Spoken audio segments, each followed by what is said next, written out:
neighbor Marcus has been leaving food on his porch every night for 3 weeks. Not scraps or a bowl of kibble for a stray, but actual meals in Tupperware containers. Sometimes he left a plate covered in foil, and once an entire pot of what smelled like beef stew. Every morning the containers are empty and stacked neatly by the door. Every evening he puts out more. I asked him about it in October across the fence while we were both doing yard work. He's the kind of man who takes his time answering. A retired school teacher in his late 60s, deliberate with words.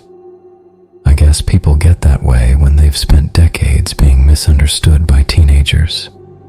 Feeding something, he said casually. A dog? I asked. No, came his answer. I waited, but that was all he offered. He went back to raking, and so did I, and that was the end of it. My street is quiet. It's in a small town called Maple Hollow, tucked into the northern part of New Hampshire, about 20 minutes from the nearest main road. 12 houses, one way in, one way out. The road dead ends at a conservation area, 40 acres of protected wetland and second-growth forest that the city hasn't touched since the 80s. At night, you can hear things moving in there if the wind is right. Small animals mostly, sometimes deer. Once, a few years ago, a black bear wandered out and sat in the Petersons' driveway for 2 hours until animal control arrived. We're used to the woods, their background noise. In November, the background noise changed. It's hard to explain because it wasn't really a sound. It was more like realizing something was missing. You'd be sitting in the living room and notice, all at once, that you couldn't hear the usual night noises anymore. No frogs, no wind moving through the trees. Even the distant sound of cars from the main road was gone. Just a heavy quiet sitting outside the house. Around the same time, my dog stopped wanting to go into the yard after dark. She's a 7-year-old lab who once tried to make friends with the bear in the Petersons' driveway, so this wasn't normal for her. She'd walk up to the back door, look out, then turn around and look at me like she wanted to apologize for something she couldn't put into words. I mentioned it to my wife. She said maybe the dog was just getting older. A few days later, I brought it up with Marcus while we were both outside, leaning on the fence. He listened, then nodded slowly. "When did you notice it?" he asked. "Couple of weeks ago." I replied. He thought about that. "That makes sense," he said. "They've been coming closer, getting used to the area." "Coming closer," I said. "What is?" He didn't answer right away, just looked at me like he was deciding how far to go. "You'd probably call them animals," he said finally. "That's the simplest way to put it." I know how this sounds, so I'll just say what I did. I put up a trail camera, one of those motion-activated ones people use for deer. I fixed it to the oak tree at the back of my yard, pointed toward the fence where my property meets the conservation land. The first night didn't show much. A raccoon passed through around 2 in the morning, wind moving the tall grass along the edge of the trees. At one point, something small and quick crossed the frame near the fence, moving in the direction of Marcus's house. It paused for a few seconds, just long enough that I noticed it was facing the camera. Then it was gone. I assumed it was another animal and didn't think much of it. The next night, just after 4, something came into view near the fence. The infrared washed out the details, but the shape was clear enough. It stayed low to the ground, about the size of a big dog maybe. The way it moved didn't look right though. Too smooth. The limbs bent in ways I couldn't quite follow, like it was copying movement rather than using it naturally. the fence and turned toward the camera. There wasn't a face, no eyes or ears, just a smooth front where a face should have been, and a small opening pale in the infrared light, which could have been its mouth. It stayed there, completely still, for several seconds. Then it backed away and disappeared into the trees. I showed the footage to Marcus the next day on my phone. He watched it without saying anything, leaning close to my phone with his glasses on. When it ended, he watched it again. Then he handed the phone back to me. "That's a young one," he said. "A young what?" I asked, incredulously. He thought about it for a moment. "I don't really have a name for them," he said. I pressed him a bit more this time, and he finally explained. He spoke slowly, choosing his words the way he always does. He said he first noticed them about a month ago. Movement along the tree line. The same kind of quiet I'd been describing, only he picked up on it faster. He told me that came from growing up near the woods in rural Quebec, where you learn early what it sounds like when a forest goes still around something big. But these weren't predators, or at least, he said, that wasn't the right way to think about them. They hadn't threatened him. They hadn't come closer. Mostly, they watched. Curious was the word he kept coming back to. Leaving food started as a test, not to tame anything. He was clear about that. More like an introduction, a way of saying he knew they were there and wasn't reacting out of fear. The food was always taken, and the containers always came back. "Came back?" I said. "Stacked by the door," he said. "Every time." "They understand the containers," I said. He nodded. "They understand a great deal," he said quietly. "That's what would worry most people, and why I think they've been careful." I didn't sleep much after that conversation. Not because I was scared exactly. It was more the feeling of trying to fit something into a mental category and realizing there wasn't one that worked. I kept thinking about the footage, about the way it had stood there, still, like it was weighing something. That night, before going to bed, I left some food out on the back step. Just a bowl of leftover pasta from dinner. I didn't plan it. I didn't think it through. It felt more like responding than deciding. The next morning, I checked the trail camera. Between 3 and 4 a.m., 4 of them had come up to the fence line.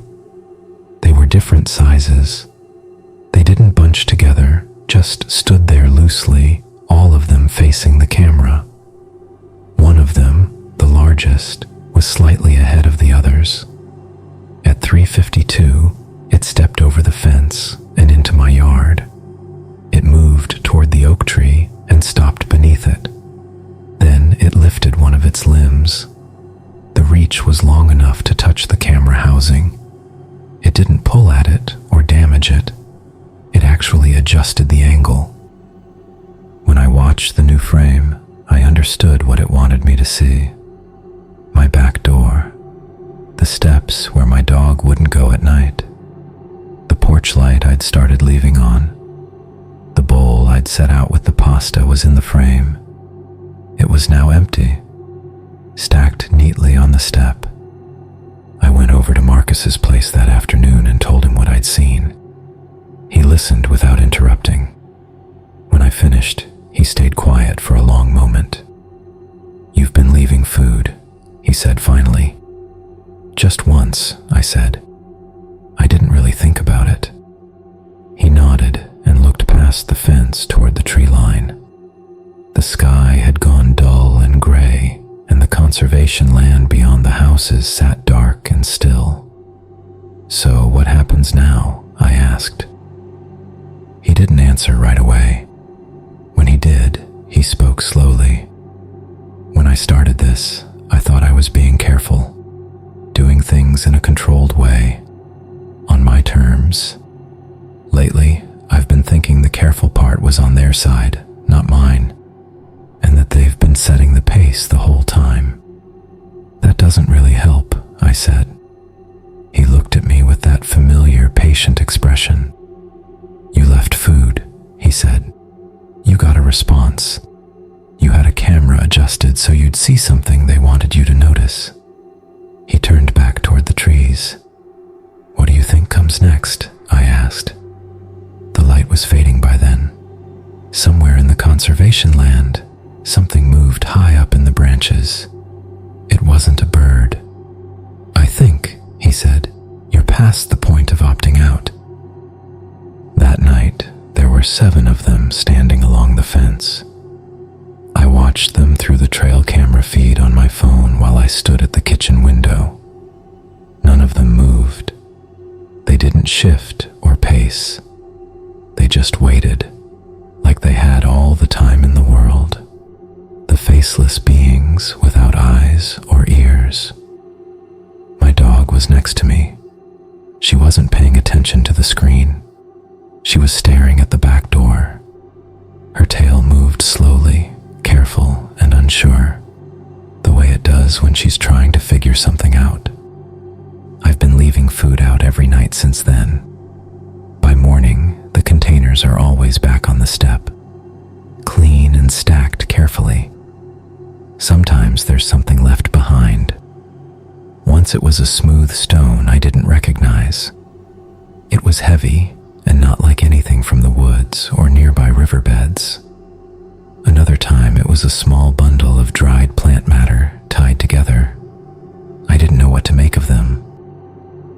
Marcus came over for coffee a week later. We sat for a while holding our coffee and talking about everything that was happening. "They're not animals," he said plainly, "and they're not from here.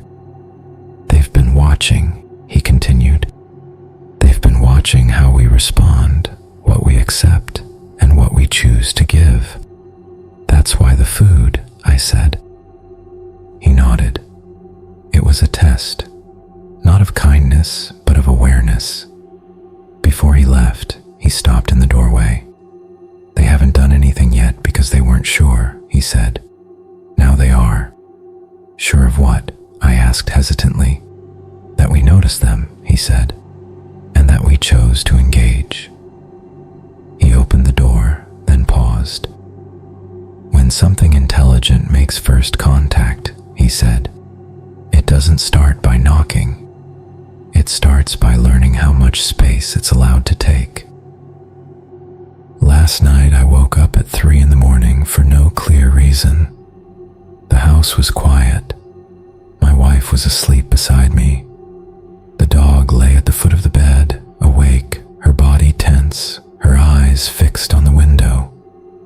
I picked up my phone and opened the trail camera feed. There was nothing there. No movement in the yard or shapes along the fence. No outline at the tree line. The camera showed an empty frame. I set the phone down and lay still. That's when I noticed it again. The silence. Not the kind you get late at night. This was heavier, like sound was being pressed down before it could form. And then I understood. It wasn't outside anymore. The silence wasn't coming from the woods or the yard. It was inside the house, in the room with us. It seems to me that whatever these beings were, they didn't quite know what to do with sound yet, so they pulled it away instead, leaving a heavy, thick silence in its place. My dog turned her head toward the corner near the wardrobe and began to move her tail in a slow, careful, and curious manner. I didn't need to look to know they were there. The silence told me it was them. The absence of sound and the way everything else stepped aside to make room. They weren't hiding anymore. I'm writing this instead of turning my head. I think that choice matters. I think that's part of what they're still watching for. I believe they're waiting to see what I do next. I think it's going to be fine. I am going to turn my head now.